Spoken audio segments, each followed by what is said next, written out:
আপনি যখন আপনার ফেসবুকে ঢোকেন তখন কিন্তু আপনারা দেখতে পান যে আপনার যারা ফ্রেন্ডস রয়েছে তাদের ফেসবুক স্টোরিতে আজে বাজে ধরনের কিন্তু আপনারা পোস্ট দেখতে পান, আজে বাজে ধরনের আপনার ফটো সেখানে দেখতে পান। যখনই আপনার তাদের সে ফেসবুক আইডিতে ক্লিক করেন তখন আপনারা দেখেন যে তাদের ফেসবুক আইডিতে খুব খারাপ ধরনের কিন্তু ছবি সেখানে পোস্ট করা হচ্ছে। দেখা যাচ্ছে যে সেখানে 2 দিন 3 দিন 5 দিন আগে তার ভালো একটা পোস্ট ছিল, কিন্তু পরবর্তীতে দেখা যাচ্ছে যে তার খারাপ খারাপ পোস্টগুলো কিন্তু সেখানে আপলোড করা হচ্ছে।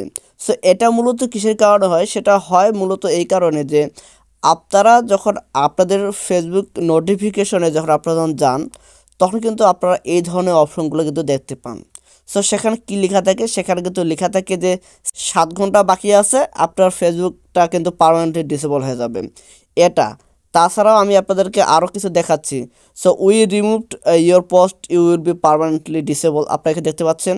এরপরে আমি আপনাদেরকে আরও দেখাচ্ছি, you are at risk of being disable permanently due to some violations. এই ধরনের লেখাগুলো যখন আপনারা দেখতে পান আপনাদের নোটিফিকেশনে তখন কিন্তু আপনারা খুব ভয় পেয়ে যান, আমার কোন ভিডিওতে আমার কোন এমন পোস্ট রয়েছে যেটার মধ্যে এরকম ধরনের ভায়োলেশন দেওয়া রয়েছে। তখন আপনারা সেখানে ক্লিক করেন। সো তখন সেখানে ক্লিক করার পরে আপনাদের সামনে এরকম ধরনের অপশন আসে, আমি আপনাদেরকে দেখাচ্ছি। আপনাদের সামনে এরকম ধরনের অপশন আসে, you are at risk being disable, দেওয়ার পরে আপনাদের এখানে লেখা থাকে যে uploading 18+ content, copyright music upload করা হয়েছে, বিভিন্ন ধরনের করার পরে এইখানে একটা লিঙ্ক দেওয়া থাকে আপনাদের সামনে। সো এইখানে একটা যদি যখন লিঙ্ক দেওয়া থাকে তখন আপনারা করেন কি, এই লিঙ্কের উপরে ক্লিক করেন।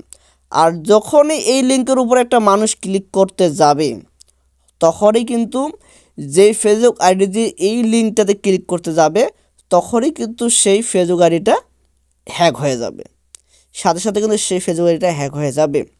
অর্থাৎ ফেসবুক কখনোই, আমি আপনাদেরকে জানিয়েছি যে ফেসবুক কখনোই আপনাদেরকে এরকম ধরনের কোনো লিঙ্ক দিবে না, কখনোই ফেসবুক আপনাদেরকে এই ধরনের কোনো লিঙ্ক দিবে না। যদি আপনাদের পেজের মধ্যে রেস্ট্রিকশন এসে থাকে আপনাদেরকে কিন্তু দেখানো হবে যে আপনার এই একটা পেজের মধ্যে আপনার একটা ভিডিওর মধ্যে রেস্ট্রিকশন এসেছে, তখন দেখা যাবে যে সি হোয়াই আপনার এখানে কিন্তু লেখা থাকবে।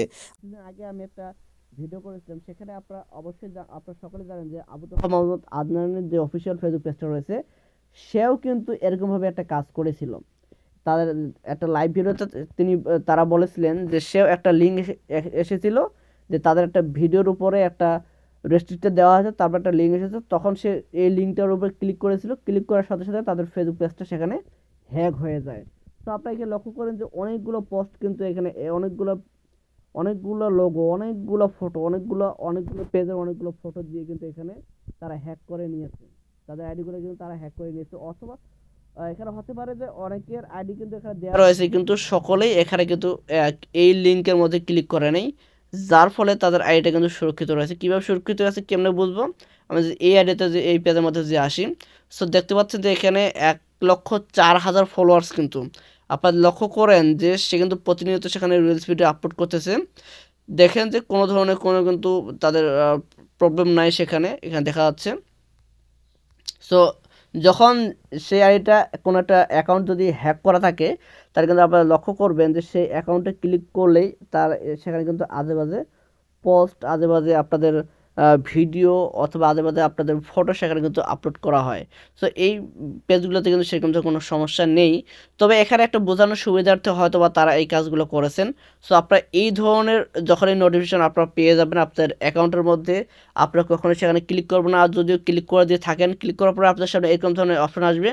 এইরকম ধরনের অপশন আসার পরে আপনাদের সামনে যখন এইরকম ধরনের একটা লিঙ্ক চলে আসবে আপনারা বুঝে নেবেন যে এটা একটা হ্যাকার, যে এই হ্যাকার আপনার এই অ্যাকাউন্টটাকে হ্যাক করার জন্য এই কাজটি করেছে।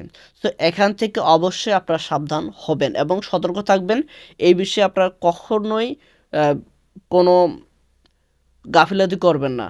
সো আজকের এই ভিডিওটি সকলের কাছে শেয়ার করে দেওয়া উচিত বলে আমি মনে করি। আপনারা যারা এই ভিডিওটি পাবেন ফেসবুক পেজের মধ্যে, যারা এই ভিডিওটি দেখবেন অবশ্যই আপনারা আপনাদের টাইমলাইনে শেয়ার করে দেবেন এবং আপনাদের যারা বন্ধু রয়েছে তাদেরকে অবশ্যই জানিয়ে দেবেন এবং এই ভিডিওটি তাদেরকে দেখাবেন যে কী কারণে তাদের ফেসবুক অ্যাকাউন্টটা ডিসেবল হয়ে গিয়েছে, কী কারণে তাদের ফেসবুক অ্যাকাউন্টটা হ্যাক হয়ে গিয়েছে, তাহলে কিন্তু তারা বুঝতে পারবে। সো আজকে ভিডিওটি এ পর্যন্ত। যদি ফেসবুক পেজ থেকে দেখে থাকেন অবশ্যই পেজটিকে ফলো করবেন, যদি ইউটিউব চ্যানেল থেকে দেখে থাকেন তাহলে চ্যানেলটিকে সাবস্ক্রাইব করবেন। সো দেখা যাচ্ছে নেক্সট ভিডিওতে। সে বন্ধু সব ভালো থাকবেন, সুস্থ থাকবেন।